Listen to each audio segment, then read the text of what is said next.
எல்லோருக்கும் வணக்கம். என்ன மட்டும் தனியா அனுப்புனாங்க, அதான் உங்களுக்கு கூப்பிட்டேன், வந்துட்டாங்க. அது ரொம்ப நன்றி. நான் மட்டும் தனியா அனுப்புனேன். வதந்தி 2 எனக்கு மதுரையில தான் கதையை சொன்னார் அவர். ஸோ மிஸ்ட்ரி ஆஃப் மணி அப்படின்னும் போது நான் கூட மணியா என்ன மணி கேரக்டர் தான் நான் நினைச்சேன். ஏன்னா மதுரையில என்னெல்லாம் சுப்பிரமணியபுரம், குட்டிப்புலி, ரவுடியா தான் எல்லாருமே யோசிப்பாங்க. யாருமே நானும் ஒரு 30 படம் பண்ணிட்டேன், யாரும் போலீஸாவே யோசிக்கவே இல்லை.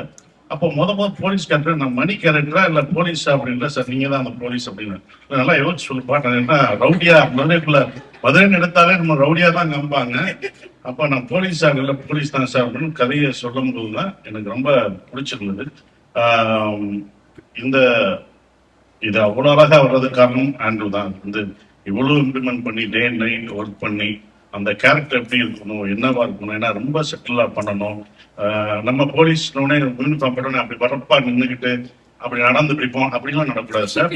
ரொம்ப சாதாரணமா சார். ஏன்னா நம்ம எல்லாரும் போலீஸ் நிறைய நடிகர்கள் நம்ம கனவுல இருந்திருப்பாங்க, அந்த மாதிரி நடக்கணும் இப்படிலாம். அதெல்லாம் இல்லை சார், சாதாரண மதுரையில இருக்க ஒரு போலீஸ் அப்படின்னு சொல்றாங்க. ஸோ அப்படிதான் அதுல நடிக்கணும். அந்த கதை எனக்கு ரொம்ப பிடிச்சிருந்தது. அவங்க சொன்ன மாதிரி ஒரு நிரபராதியை காப்பாற்றணும்னு ஒரு போலீஸ் போராடுற கதை. அந்த போலீஸ் பாயிண்ட் ஆஃப் வியூல தான் இந்த வதந்தி 2 இருக்கும். அவன் எப்படியாவது இது வரைக்கும் இன்வெஸ்டிகேஷன் படம்லாம் எப்படியாவது கண்டுபிடிச்சோம்னு தோணும். ஆனா இதுல பாவம் எப்படியாவது அவன் கண்டுபிடிச்சோம்னு போலீஸ் பக்கம் ஒப்பீனியன். அப்படி ஒரு படமா சீரியஸா இருக்கு. அதுக்கு எனக்கு ரொம்ப சந்தோஷம். அவன் ஏற்கனவே வதந்தி 2 அமேசான்ல பெரிய ஹிட்டான ஒரு இது விஜய் சூர்யா சார் பண்ணியிருக்காரு. ஸோ இவங்கெல்லாம் பெருசா போன படம். அது அந்த சீரீஸ் செகண்ட், அதுக்கு சம்பந்தம் இல்லை. ஆனா இது செகண்ட் சீசன் போது வேற இன்வெஸ்டிகேஷன், வேற ரோல் அப்படிங்கும்போது இனிமேல் என்ன ரவுடியெல்லாம் ஃபார்ம் பண்ணணும். இந்த இதை பார்த்த பிறகு நிறைய போலீஸ் கேரக்டர் பண்ணுவேன்னு நினைக்கிறேன். அடுத்தடுத்து போலீஸ் யூனிஃபார்ம் நான் ரெடியா போட்டு வச்சிருக்கேன். ஒரே ஒரு கிளாரிபிகேஷன், காலேஜ் ஃப்ரெண்ட்ஸோட நான் சொல்றேன். அதாவது எங்க ப்ரொடியூசர் மேல எனக்கு ஒரு சின்ன நான் பின்னாடி இருந்து கோவப்பட்டேன். சொல்லிட்டாரு, சுப்பிரமணியன் காலேஜ் போகல அவங்க பாப்பேன்னு சொன்னாங்க. அது உண்மையா?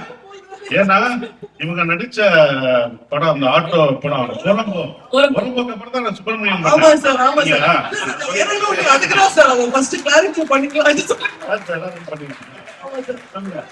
கும்பலோட சுத்தி சுத்தி இது மாதிரி ஒரு காலேஜ் நினைச்சிட்டாங்க, தவறா நினைச்சிட்டாங்க, அதை பதில் பண்றாங்க.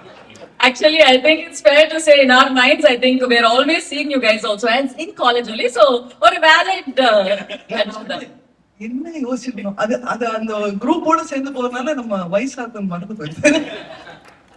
சார், நீங்க சொன்னீங்க that இது ஒரு சாதாரணமான police officer. But from the trailer நாங்க பார்த்ததுல இருந்து Moosa Raja is not a typical police officer. ஏன்னா அந்த ஒரு இன்வெஸ்டிகேஷன் வெளியில எவ்வளவு பயங்கரமா போயிட்டு இருக்கோ அவ்வளவு இன்டர்னலி, அதாவது அவருக்குள்ளேயும் ஒரு போராட்டம் போயிட்டு இருக்கிற மாதிரி இருக்கு. சோ அந்த இன்டர்னல் டர்மாயில போர்ட்ரே பண்ணது ஒரு சேலஞ்சா இருந்ததா? இருந்தது கண்டிப்பா. ஏன்னா ஃபர்ஸ்ட் ஆரம்பிக்கும் போது என்ன இருந்ததுன்னா, அவர் கதை சொல்லும் போது அவன் சந்தோஷமா நான் சிரிக்க கூட விட மாட்டாரு. சார் நீங்க சிரிச்சுட்டீங்க, மூசா ராஜா சிரிக்க கூடாது, சரி நான் வீட்டுல இருந்து வரும்போது சிரிக்காம தான் வரணும், அப்படி இருக்கும். ஏன்னா அந்த மாதிரிதான் சொன்னாங்க. ஸோ அது 2 நாள் 3ஆம் நாள் போகும்போது 2 நாள் கொஞ்சம் கஷ்டமா இருந்தது. 3ஆவது நாள் அது ஃபார்ம் ஆயிட்டோம் அப்படின்போது. ஏன்னா ரொம்ப செட்டிலா பண்ணணும், ரொம்ப மிகைப்படுத்தி சொல்லக்கூடாது. அவன் பேர்டன்னா உள்ளே இருக்கும், அவனுக்கு பிரச்சனை இருக்கும், வீட்டுல பிரச்சனை இருக்கும், அதை சமாளிக்கணும், இந்த இன்வெஸ்டிகேஷன் பண்ணணும். ஸோ எப்படியாவது ஒரு நியாயத்துக்காக போராடணும்ன்ற ஒருத்தனோட பேர்டன் இருக்கு பார்த்தீங்களா, அதை கொண்டு வரதுக்கு கொஞ்சம் இருந்தது. அது ஈஸியா அது டைரக்டர் சொன்னது அப்படியே நாங்க செஞ்சோம். Fantastic. On that note, I think Sasikumar sir, we have a special surprise. எனக்கு வந்திருக்கிற எல்லாருக்குமே ஒரு சின்ன சர்ப்ரைஸ் இருக்குன்னு நினைக்கிறேன். என்னன்னு சொல்லிடுறீங்களா? ஓகே, ஸ்பெஷல் சர்ப்ரைஸ்னா இந்த ஒரு சாங் பார்த்துட்டீங்க. இன்னொன்னு கருப்பு சாமியை பத்தி ஒரு சாங் மதுரைனாலே 12ஆம் படி கருப்பு சாமி பத்தி இருக்கும். அது மியூசிக் டைரக்டர் ரொம்ப அற்புதமா பண்ணியிருக்காரு. அவருக்கு என்னுடைய வாழ்த்துக்கள். அந்த ஃபர்ஸ்ட் எக்ஸ்க்ளூசிவா இப்ப உங்களுக்கு போடுறோம், பத்திரிகை நண்பர்களுக்காக சிறப்பா அந்த இப்ப கருப்பு சாமி பாருங்க. கருப்பு சாமி அந்த இதோட பார்க்கும்போது உங்களுக்கு பார்த்தா அது உங்களுக்கு ரொம்ப பிடிக்கும்னு நினைக்கிறேன். பாருங்க, உங்களுக்காக exclusive. Thank you so much, sir. As we get ready to witness கருப்பு அப்படின்ற பாட்டுல பாக்குறதுக்கு முன்னாடி எல்லாருக்குமே ஒரு சின்ன ரிக்வெஸ்ட். இந்த சாங் வந்து இன்னும் ரிலீஸ் ஆகல. சார் சொன்ன மாதிரி எப்படி ப்ரிப்பேர் பண்ணீங்க? கூடவே ட்ரெய்லர் பார்க்கும்போது I think we all understood that Madurai அப்படின்றது ஒரு செட்டிங் மட்டும் இல்ல, அதையும் தாண்டி it's almost like a character in the story itself. So அந்த ஒரு கல்ச்சர்ல நீங்க வந்து இம்மர்ஸ் ஆகுறது, அந்த ஒரு authenticity இந்த மூசா ராஜா அப்படின்ற கேரக்டருக்கு எப்படி கொண்டு வந்தீங்க சார்? அவர் கொண்டு வந்தது, அதுதான் அவர் கொண்டு வந்ததை நான் நடிச்சேன், அவ்வளவுதான். இப்படி இருக்கணும்னு சொன்னாரு. நம்ம அதை அவையா போகும்போது இப்படி இருக்கணும்னு சொன்னோடனே காலையில 9 மணில இருந்து ஆரம்பிச்சாங்கன்னா நைட்டு 12 மணி வரைக்கும் ஷூட்டிங் போகும். அப்ப நைட்டு டெய்லி காலையில 9-12 மணி வந்துகிட்டே போற கொடுத்தேன். கடைசி உஷாராசாவே மாறிடலாம். இதுதான் உண்மை. என் நட இருந்தது, வீட்டுக்கு போனா எதையாவது கண்டுபிடிக்கிறது, இது இங்கதானே இருந்துச்சு, இது இங்க வச்சது இல்ல அப்படின்னா என்ன இதுல நடிச்சுட்டு வந்தனாலே அப்படின்னா. சோ நம்ம வீட்டுக்கு போனாலும் அதே தாட் வந்துடும். டெய்லி காலையில போயிட்டு வரணும்னா அதுலயே கண்டுபிடிப்பான், இந்த எலும்புக்குள்ள இருந்து கண்டுபிடிப்பான். பட் அந்த இன்டென்ஸ் அது வந்து ரொம்ப அழகா அவரோட ஸ்கிரிப்ட் தான். அந்த ஸ்கிரிப்ட் என்ன வந்து ரொம்ப அவர் சொல்லும் போதே அந்த ஸ்கிரிப்ட் எனக்கு ரொம்ப பிடிச்சிருந்தது. அதுக்கப்புறம் இத்தனை மாசம் ஆகும் ஸ்கிரிப்ட் ரெடி பண்ணி கொடுப்பேன்னு சொன்னது. ராமருக்கு எப்படி 8வது இது கொடுக்கலையோ, எபிசோட் கொடுக்கல, எனக்கு 8வது எபிசோடு கொடுக்கல. அதுக்கப்புறம் கொடுத்தாரு படிங்கன்னா, நான் 8வது நான் படிச்சுட்டேன்னு விட்டேன். அதுக்கப்புறம் தான் சரி, இதை விட்டுட்டேன் இவங்கெல்லாம் அப்படின்னு சொன்னது வரும். அது எனக்கு யூஸ்ஃபுல்லா இருந்துச்சு. நான் படிக்காதது அப்ப எனக்கு யாரு என்ன கொலகாரன்னு எனக்கே தெரியல இன்வெஸ்டிகேஷன் பண்ணும்போது. அப்ப நான் உண்மையாவே அதை பண்ணிட்டேன் நான். ஸோ அந்த உண்மை எனக்குள்ள அதுக்குள்ள இருந்தது. அதுதான் நம்மளோட ரைட்டிங் இருந்தது. கண்டிப்பா அதை என்ஜாய் பண்ணுவீங்க. அவர் எனக்குள்ள இன்ஜெக்ட் பண்ணதுதான் இந்த மூசா ராசா. அப்படிதான் ஒரு டைரக்டரா அவர் inject பண்ணதுதான். Super. Thank you so much, sir. Mr. Vivek Prasanna, we may ask you because sir சொன்ன மாதிரி season 1லயும் season 2லயும் இருக்கிற ஒரு commonality உங்களோட அந்த Ramar character.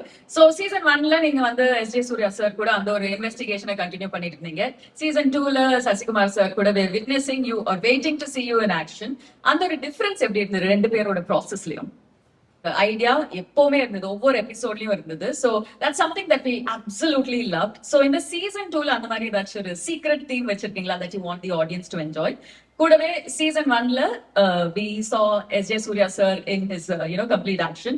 In season 2 we're witnessing Sasikumar sir in his element. So அந்த ஒரு டிசிஷன் பத்தியும் ஆக்சுவலா வந்துட்டு சீசன் 1 சீசன் 2 எல்லாமே வந்துட்டு ஒரு ஸ்டாண்ட் அலோன்றது முன்னாடியே டிசைட் பண்ண ஒரு விஷயம்.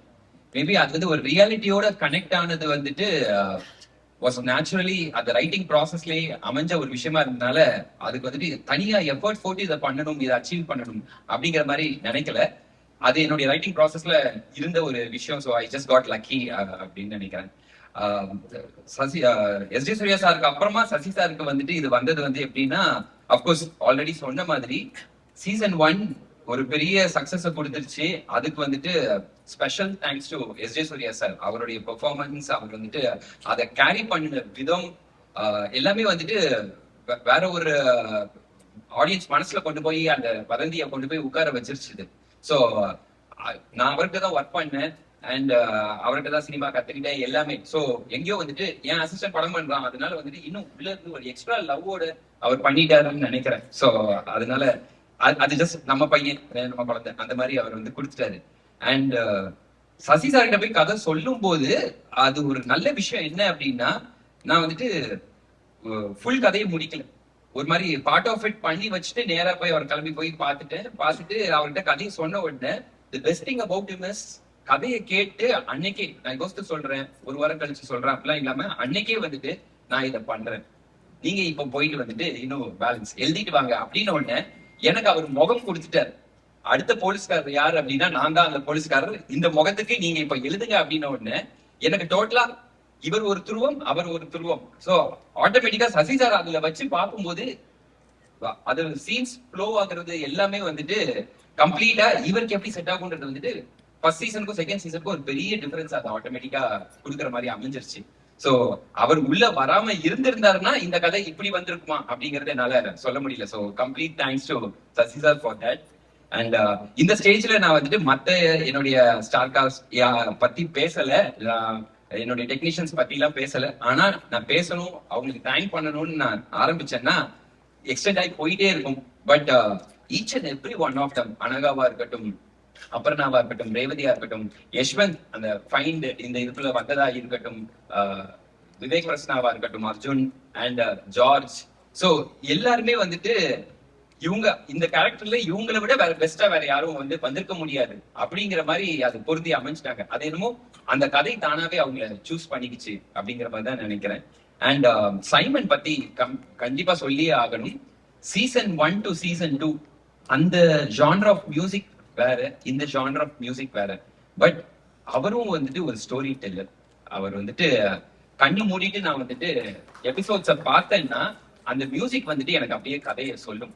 அந்த மாதிரி ஒரு ஆர்ஆர்ல வந்துட்டு ஃபுல்லா இந்த கதை, இந்த மூட், இந்த எமோஷன் இதுதான் டிராவல் ஆகுதுங்கிறது அவரால் கொடுக்க முடிஞ்சது வந்துட்டு வித்தவுட் திஸ் மியூசிக் வதந்தி வந்துட்டு இந்த அளவுக்கு இருக்குமான்றதை என்னால சொல்ல முடியல. So complete thanks to him and each and every technician. சரவணனா இருக்கட்டும், மீவன் ஆர்ட் டைரக்டரா இருக்கட்டும், சுபா காஸ்டியூம் டிசைனர், ஒவ்வொரு டெக்னீஷியன்ஸ் எல்லாருமே வந்துட்டு they have given the best. So நான் சொன்ன மாதிரி எல்லாரும் ஒரு லவ்வோட வேற ஒரு பெரிய விஷயத்தை கிரியேட் பண்றோம் அப்படிங்கிற மாதிரி they were involved in this and they were doing it. So அவங்கள பத்தி நான் இன்னும் ஸ்பெஷலா நிறைய பேச வேண்டியது இருக்கு. In a next stage I will do that, but thank you so much. Fantastic. Thank you so much, sir. Sashikumar sir, we may ask you, நீங்க சொன்னீங்க that there was a little restraint that you had to show, அதாவது இந்த கேரக்டரை play பண்ண